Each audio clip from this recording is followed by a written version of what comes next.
Hey guys, it's Maxine. Thank you so much for watching. So in today's video, I'm going to be refreshing my client's blonde balayage. I'm going to be touching up the roots by bringing the blonde back closer up towards the roots and brightening the ends a bit more. And then in the end, I'm going to be doing a nice color melt and glazing all of this into a really pretty color.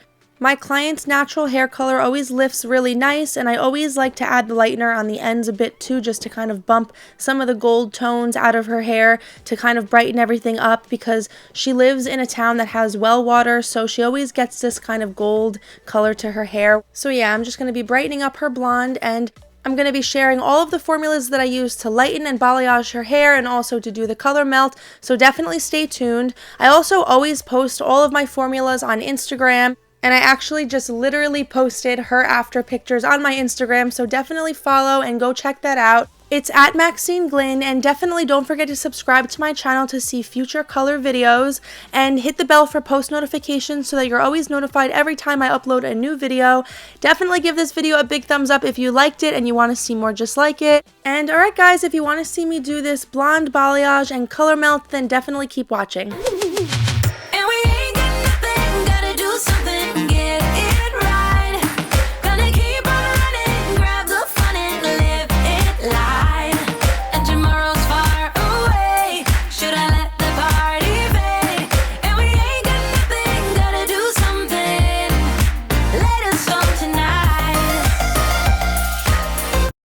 So the first thing that I'm going to be doing is I'm going to be doing a nice chop on the ends. She wanted to take a couple of inches off, so I figured instead of doing the blonde balayage first, I would just take a nice kind of rough chop and just get rid of all this extra hair that I don't even need to color since we're cutting it off anyway. So I'm just quickly going around on the whole thing and giving her a nice quick blunt cut.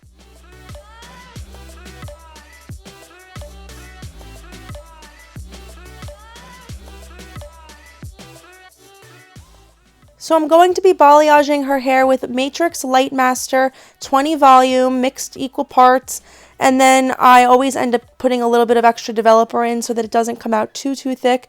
I'm also adding in a little bit of Olaplex, and then when I add a little bit of extra developer in for her formula, I'm going to be using the 30 volume just to give it a nice little bit of strength to kind of bump it up a bit, because I definitely want to make sure that the underlying pigment in her natural hair, which is orange in this case, definitely gets bumped all the way out and we get to a nice pale light yellow. So I always start off by sectioning out where they naturally part their hair, and then I'm doing a section behind each ear and sectioning off the two sides. And the first spot that I always like to work on is the nape area, just so that like when this all starts to process and the nape area is the first piece that I'm putting the lightener on, that way when that's done processing, I can lay my client back in the sink really nice and comfortable and rinse out the first piece that I worked on. But yeah, so I'm just applying the lightener now to the very ends of the first slice, and I leave a little bit out underneath where the hairline is just to give that nice natural look. So I always start off by just slapping the color onto the ends and saturating it really good, and it doesn't have to be blended when you first, slap on all the lightener. You just get it on there, and then we'll work on the blending. And right now I'm doing like that V shape, so I just start off by going up on each side, and now after I make my initial shape, that's when I kind of go back in and almost back comb with the lightener brush and just blend all of this up and make it kind of feathery looking in that nice V-ish shape or U shape. But yeah, this is going to give you a nice natural type of look. And I always, it's always best to flip the piece up and go and do the same shape underneath as well, so that there's no blotches or ugly spots later, because the most important part about balayage is the way that the lightener looks on the piece of hair before it starts processing, you know what I mean, is exactly how it's going to lift. So if it looks like there's a lot of splotches and dry spots, those all need to be corrected and feathered out and blended out first before you tuck it away, to process, because it's going to lift like that. So it's really important to lift up the strand and, go up and down, work on that strand for a minute and really blend out all of these weird blotch areas or whatever. But yeah, so the first piece of hair that I work on underneath is going to be that one V shape. And now that I'm getting up closer to the top of the head towards where it's wider, then I start to do a V shape on the right and a V shape on the left. So each like section of hair here is going to have two foils like next to each other. And this foil that I'm working on right now is the right side. And yeah, I'm just doing the same V shape. I slap it on the ends and then I just make my shape and I go up with the V and then I start to feather it up. And then right now I'm flipping the piece over and feathering the underneath as well. And I just basically do each piece exactly like this. And I just continue following the left and right foils, like a foil on the left, foil on the right, until I get to the very top. And when I'm done working on a piece, I quickly put a foil on the underneath of the strand and then I wipe off my hands really quick and then I do the top foil and sandwich the two together. And yeah, this just kind of keeps it nice and neat and you don't have to fold the sides in or anything. I don't. I just like kind of slap it on, you know. It sticks pretty well when there's a lot of lightener on the strand. But yeah, so now I'm working on the left side of this section, and yeah, you see how blunt like the lightener line is right when I apply it on the ends. I don't really worry about like blending this until I'm at that spot, you know what I mean? So I always like just get the lightener on first and then worry about the blending. I feel like it goes by a lot faster that way. That way you're not worrying about the blending like the whole time and you're just worrying about the blending once all of the lightener is on the strand already, you know what I mean? A lot of people struggle with balayage and it takes them so long, like they feel like balayage takes them like hours and hours, but it doesn't have to take that long to apply it. Like it really doesn't have to take that long, but I think like when you start out, you're always worried about blending, you know, and that's the most important part, obviously. But I just think it's better to get the lightener on, make sure it's saturated on the ends, and then work on the initial shape that you want your piece to be. It's not always a V. Sometimes it's a U, or sometimes it's a really deep V. Like it depends on how much dimension you want to keep in the hair. So, you know, she already has a lot of dimension in her hair, so that's why my V, it's kind of close up towards the root, and it's not super deep down the middle of the strand, you know.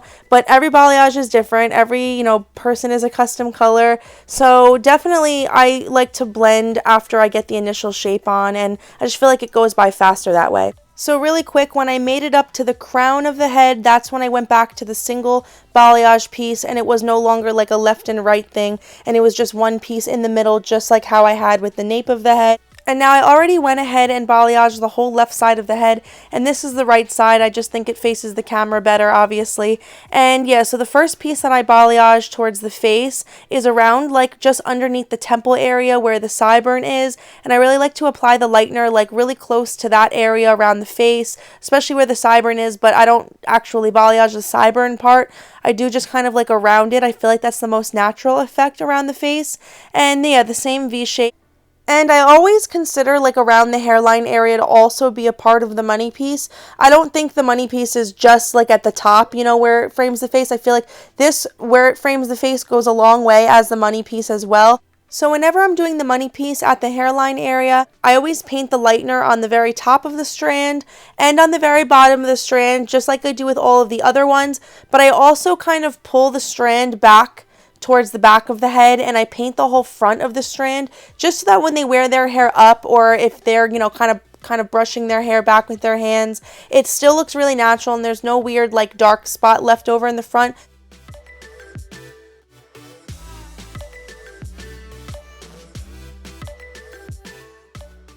So I just continued the same pattern all the way up, and now that I'm at the top of the head, it's a little bit of a wider section, so I just sectioned out that front money piece. And now I'm just working on this slice, and I'm just doing the same exact V-shaped pattern on this slice.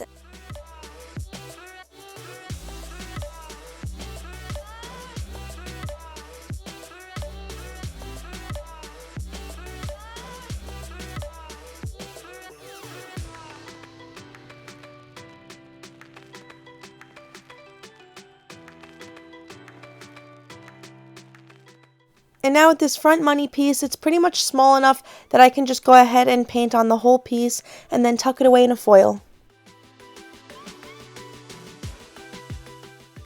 And now I pop her under the dryer and I'm going to let this sit and process for a little while. I'm going to give it like 15 minutes and then I'm going to rinse the entire back section out and then put her back underneath the dryer, and then I'm going to be rinsing out the sides. And for the color melt, I mixed up, this is the Root Color Matrix Color Sync.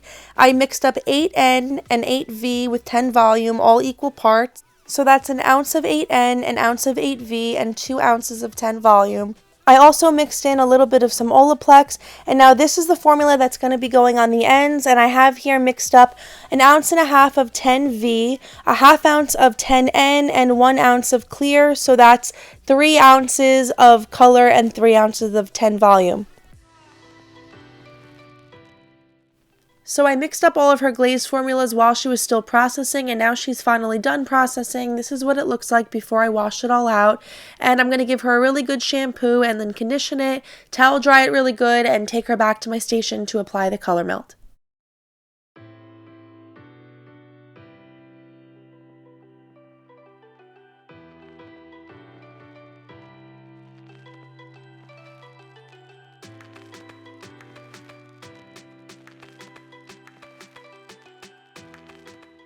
So I'm just going ahead with the darker root formula, and I'm applying that all over her roots, and I'm just applying it about a ½ inch in the very front money piece area, and then I'm dragging it down about maybe even farther, maybe like 2 inches down towards the back of the head. And yeah, applying the root color melt this way in like this diagonal kind of section is really pretty. It makes the hair look really nice and seamless, like blonder in the front, darker in the back, you know. And I'm just going all over. I'm putting down a foil so that there's no root color getting on the ends here, and I'm just going all over like a single process and parting it and just putting this on the roots first, and then I'll be going back in and putting the ends on.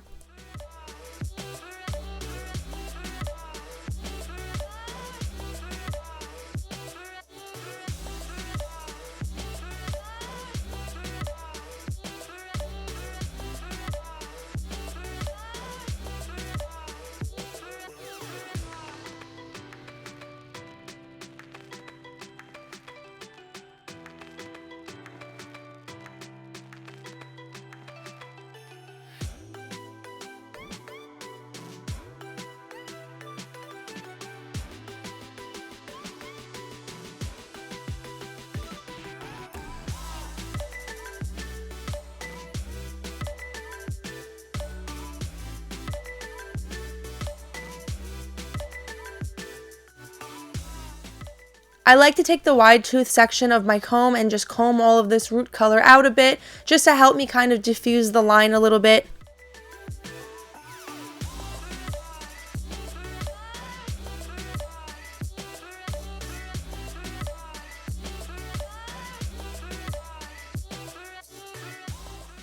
And now I'm going back in with the level 10 and clear on the ends and applying this all over the ends. And I'm also working this back up in towards the root color, so that's where we get the color melt, where the level 8 and the level 10, 11 that we just made. And when I'm melting those two together, it kind of creates that number 9 in the middle. So yeah, it just kind of naturally melts together when you mix the two colors together. So I'm really just applying this level 10 and clear on the ends and then kind of just mixing the two in the middle.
I'm going to let this sit and process for about 10 to 15 minutes, and then I'm going to give it another nice shampoo and condition. Then I do some quick finishing touches on her haircut, and then I shake it all dry with the blow dryer, and I start to work on the very front piece with my brush, smoothing it out, styling it, because I love seeing the very front first, and I always blow dry the top of it too, because I want to see the big reveal right off the bat. I want to see it right away. I know we're really excited to see the color, so I always do the front piece and the top of it blow dried first, and then blow it all out of her face so that we can see it.